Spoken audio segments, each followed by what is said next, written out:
और ये एक्सक्लूसिव तस्वीरें इस समय जी न्यूज पर हम आपको दिखा रहे हैं। कोर्ट परिसर की ये तस्वीरें हैं जहां पर गोलीकांड हुआ है। वकील के कपड़े में ये बदमाश आए थे जिन्होंने गोलीबारी की। संजीव जीवा जो कि मुख्तार अंसारी का करीबी माना जाता है, उसकी हत्या कर दी गई है कोर्ट परिसर में। कई सिपाही हैं, उनको भी गोली लगी है, वो घायल हुए हैं। एक बच्ची को भी गोली लगी है। अफरा तफरी का माहौल है इस पूरे कोर्ट परिसर में और लगातार ये दावा किया गया कि अब गैंग वॉर पर विराम लगेगा। अतीक अहमद मारा गया है, मुख्तार अंसारी जेल में है, लेकिन इस तरीके की घटनाएं उत्तर प्रदेश में थमने का नाम नहीं ले रही है। एक बार फिर से मैं विशाल का रुख करूंगी। विशाल, जैसे कि मैंने जिक्र किया, जब अतीक अहमद को मारा गया था तब कहा गया था कि भाई लॉ एंड ऑर्डर की स्थिति जो है वो बड़ी खराब है उत्तर प्रदेश में। विपक्ष ने आरोप लगाया था, तो उस समय ये कहा गया था।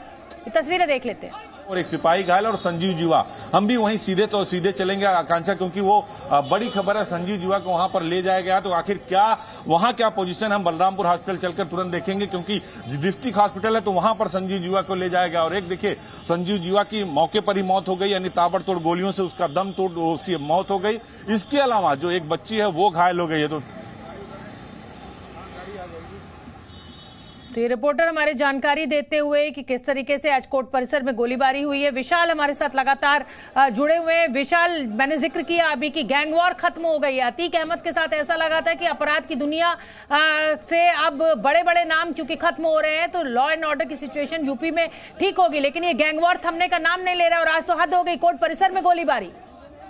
देखिए, देखो, संजीव जीवा की हत्या होना ये साफ कर रहा है कि अभी आपसी रंजिश के जो मामले हैं और वो अभी खत्म नहीं हुए हैं। और यही वजह है कि मुख्तार अंसारी के सबसे करीबी लोगों में से संजीव जीवा का नाम सामने आता है। और यही वजह है कि तमाम बड़े हत्याकांड में संजीव जीवा का नाम जो है सुर्खियों में रहा है। कई मुकदमे उसके ऊपर दर्ज हुए हैं और अब फिलहाल आपसी रंजिश का ये पूरा मामला बताया जा रहा है कि एक पुराने मुकदमे के अंतर्गत उसे कोर्ट में लाया गया था, तभी उसके ऊपर जो है फायरिंग हुई है और आरोपियों में से एक गिरफ्तार कर लिया है। अब फिलहाल पुलिस जो है आरोपी से पूछताछ करेगी। पूछताछ करने के बाद मालूम चल पाएगा कि कौन ये आरोपी थे और किस वजह से ये पूरी हत्या हुई है। तो फिलहाल प्रथम दृष्टया आपसी रंजिश का जो मामला है वो सामने आ रहा है। लेकिन क्या इसको गैंग वॉर नहीं कहा जाएगा विशाल? क्या ये गैंग वॉर नहीं है? आपसी रंजिश जो है ये दो गैंग्स के बीच में है। मुख्तार अंसारी का नजदीकी बताया जा रहा है और जिसने मरवाया है, कौन लोग हैं ये जो मुख्तार अंसारी के अपोजिट गैंग के हैं जिन्होंने इस तरीके के हत्याकांड को अंजाम दिया है कोर्ट परिसर में चाक चौबंद सुरक्षा के बीच, तमाम पुलिस वालों की मौजूदगी के बीच? देखिए, ये पूरा जो मामला है ये आपको बता दें थोड़ा सा पुराना जो है इसका बैकग्राउंड जो है वो जानना बहुत जरूरी है, क्योंकि अगर हम बात करें तो वेस्ट यूपी का एक कुख्यात अपराधी है और ये कभी कंपाउंडर हुआ करता था और अपने ही मालिक का इसने किडनैप कर लिया था। संजीव महेश्वरी इसका ओरिजिनल नाम था, लेकिन अपराध की दुनिया में इसका नाम संजीव जीवा पड़ा था और फिलहाल लखनऊ की जेल में ये जो है बंद था। इसके साथ साथ भाटी गैंग, बदन सिंह बद्दो, मुकीम काला गैंग और ये तमाम जो गैंगों में इसने जो है पहले भी जैसी एक अच्छी खासी पकड़ है। तो ऐसे में ये भी कहा जा सकता है कि फिलहाल गैंग वॉर का ये पूरा मामला सामने दिखाई पड़ सकता है, लेकिन फिलहाल ये कह सकते हैं कि ये मामला जो है बड़ा है। और फिलहाल ये पूरे मामले की अगर हम बात करें तो 2017 में कारोबारी अमित दीक्षित और गोल्डी हत्याकांड में इसके ऊपर आरोप लगा था और इस पूरे मामले में 4 आरोपियों को उम्र कैद की सजा सुनाई गई थी और लखनऊ में जो है ये जीवा जो है फिलहाल जेल में बंद था। तो फिलहाल 2021 उनकी हालत क्या, किस तरह से उनकी स्थिति है, जो बच्ची को गोली लगी उसकी क्या पोजीशन है और कैसे पूरा मसला हुआ? चूंकि वहां बलरामपुर हॉस्पिटल में चूंकि नजदीक है, जो लखनऊ का जिला अस्पताल है उसे बलरामपुर हॉस्पिटल कहते हैं, वहां पर ले जाया गया है। देखिए, कचहरी के बाहर, कोर्ट के बाहर ही ये गोली मारकर हत्या की गई संजीव जीवा की। और देखिए, पश्चिमी उत्तर प्रदेश से लेकर दिल्ली तक लंबी क्राइम कुंडली थी संजीव जीवा की, जिसकी आज ये हत्या हुई है। तो एक बड़ी वारदात को अंजाम दिया गया है। हालांकि गिरफ्तारी हुई है, उससे पूछताछ की जा रही है, उसको कैसरबाग थाने ले जाएगा, जहां से हटाकर उसे गोपनीय जगह पर ले जाया जा रहा है। तो निश्चित तौर पर यह मानकर चलिए कि बड़ी वारदात हुई है। हालांकि अपराधी है, अपराधी की हत्या अपराधी ने की है, तो अब उस पूरे मसले की जांच भी शुरू हो गई। चूंकि यूपीएसटीएफ पहले से संजीव जीवा यूपीएसटीएफ के रडार पर था, क्योंकि जेल में था, लिहाजा संजीव जीवा पर नजर रखी जा रही थी कि उसकी गतिविधियां क्या है, क्या जेल से बैठकर वो पूरे नेक्सस को संचालित कर रहा था। लेकिन आज पेशी के दौरान संजीव जीवा की गोली मारकर हत्या कर दी गई है। जो घायल हैं, एक सिपाही, एक बच्ची है, उसे बलरामपुर अस्पताल ले जाया गया, वहीं पर संजीव जीवा को भी ले जाया गया जहां पर उसका पोस्टमार्टम होगा। तो इस वक्त की सबसे बड़ी खबर जी उत्तराखंड जी मीडिया बता रहा है कि संजीव जीवा की हत्या कर दी गई है गोली मारकर सिविल कोर्ट के बाहर। तो अब वहां पर जो क्या तस्वीरें हैं, वहां हमारे संवाददाता नीतीश भी पहुंचे हैं, जहां पर सिविल कोर्ट के बाहर यह हत्या हुई है। बलरामपुर अस्पताल है जहां पर उसके डेड बॉडी को ले जाया गया है, जहां पर जो घायल बच्ची है और पुलिसकर्मी है और इसी खबर पर ज्यादा अपडेट लिए हुए जी न्यूज संवाददाता नीतीश पांडे भी मेरे साथ जुड़ रहे हैं। नीतीश, क्या अपडेट है इस हत्याकांड को लेकर? संजीव जीवा एक बदमाश था, जाना माना बदमाश, कई मुकदमे हत्या केस के ऊपर थे। आज इसकी हत्या कर दी गई तो किसी बदमाश ने इसकी हत्या की है, लेकिन कौन है वो अपोजिट गैंग जिसके द्वारा ये हत्याकांड का शक पुलिस को लग रहा है कि उसने की होगी?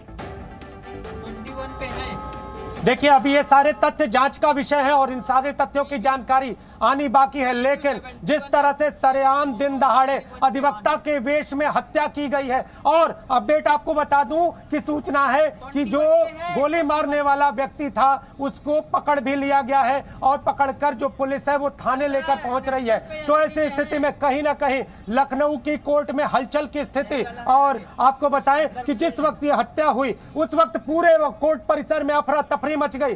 2 पुलिस वालों को भी गोली लगी, एक बच्ची को गोली लगी। इसके साथ ही आपको बताऊं कि संजीव जीवा भी कोई शरीफ व्यक्ति नहीं था। कृष्णानंद राय हत्याकांड में इसका नाम सामने आया था। इसके अलावा मुन्ना बजरंगी के साथ भी इसका नाम जोड़कर देखा जा रहा था। और अब ये जो हत्या है एक अपराधी की, आपको बताऊं कि जिस तरह से हत्याओं का ये ट्रेंड बन गया है कि वेश में आना, अगर बात करें तो कुछ दिनों पहले जिस तरह से अतीक अहमद और उसके भाई की हत्या हुई, जो हत्यारे थे वो पत्रकार के वेश में आए थे, और आज जो हत्यारा है वो अधिवक्ता के वेश में सामने आता हुआ, और इस हत्याकांड को अंजाम दिया जा चुका है। और हत्याकांड के बाद अब मौके पर अफरा तफरी की स्थिति। नीतीश, मैं आपसे ये जानना चाहूंगी कि इस कोर्ट हत्या के पीछे जी नीतीश, मैं आपसे ये जानना चाहूंगी, आपने जैसे कि जानकारी दी, ये जो कोर्ट परिसर है, क्या इसमें चेकिंग फ्रिस्किंग नहीं होती है कि वकील के वेश में एक आदमी बंदूक लेकर कोर्ट परिसर में भीतर प्रवेश कर गया? कुल मिलाकर ये पूरा मामला जो है वो सुरक्षा लैप्स का है।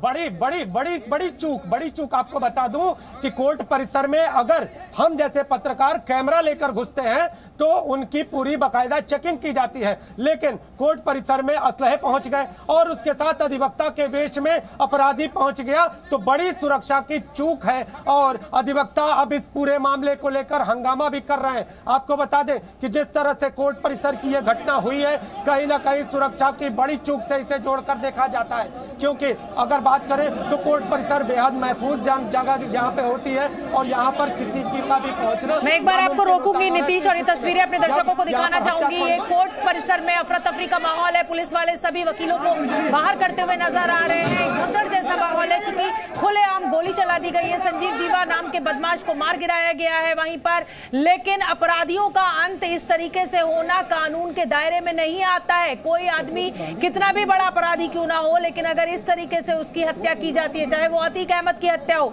चाहे अब ये मामला हो, कहीं ना कहीं कानून व्यवस्था पर सवाल जरूर खड़े होते हैं। नीतीश, अफरा तफरी का माहौल है कोर्ट में इस समय। जी, पूरी तरह से अफरा तफरी का माहौल। आपको हम बता दें कि जिस तरह से हत्या हुई और हत्या के बाद जिस तरह से गोली चली, और गोली चलने के बाद वहां पर जो मौजूद अधिवक्ता थे वो खुद की जान बचाने के लिए भागते नजर आए। जब ये घटना हुई तो सवाल यही लगातार जिस तरह से हम बात कह रहे हैं कि यही बड़ा सवाल है कि आखिर अपराधी कोर्ट परिसर के पास कैसे पहुंच गए, जहां पर सुरक्षा का इतना बड़ा तंत्र काम करता है, जहां पर सुरक्षा का इतना बड़ा चौकस घेरा होता है, वहां पर अपराधी आखिर कैसे पहुंचे, आखिर उसने इस घटना को अंजाम कैसे दिया। आपको बता दूं कि जो अपराधी था वो सिर्फ एक अपराधी बताया जा रहा है कि एक अपराधी था जो गोलियां चला रहा था और उसी ने इस हत्याकांड को अंजाम दिया। ताबड़तोड़ गोलियां चलाई और गोलियां चलाने के साथ जब आम अधिवक्ताओं ने देखा तो वो अधिवक्ता के वेश में ही आया हुआ था। यानी ऐसा कोई गैंग क्यों चेक करें? हम लोग सीओपी एग्जाम देके यहाँ आते हैं वकीलों की पैरवी करने, ये क्या कर रहे हैं? ये क्या है? ये सिक्योरिटी है हम लोगों की? इस तरह काम करेंगे ये लोग? कोई भी पुलिस की वर्दी में चलाएगा, कोई भी वकील में चलाएगा, कोई भी आदमी देखेगा नहीं। सब कुछ मतलब प्रशासन का मतलब ही नहीं है। क्या मतलब है इसका? क्या समझे हम इसको? तो लगातार ये जो हमें बाइट्स मिल रही हैं, लोगों की जो प्रतिक्रिया मिल रही है, वहां पर मौजूद जो वकील हैं उनका जो गुस्सा है वो आपको सुनवा रहे हैं। हमारे साथ जी न्यूज संवाददाता नीतीश पांडे मौजूद है। नीतीश, कहीं ना कहीं कानून व्यवस्था पर गंभीर सवाल उठते हैं। जिस तरीके से उत्तर प्रदेश में खुलेआम कोई भी अपराधी किसी दूसरे अपराधी को मार देता है। चल दिया यार।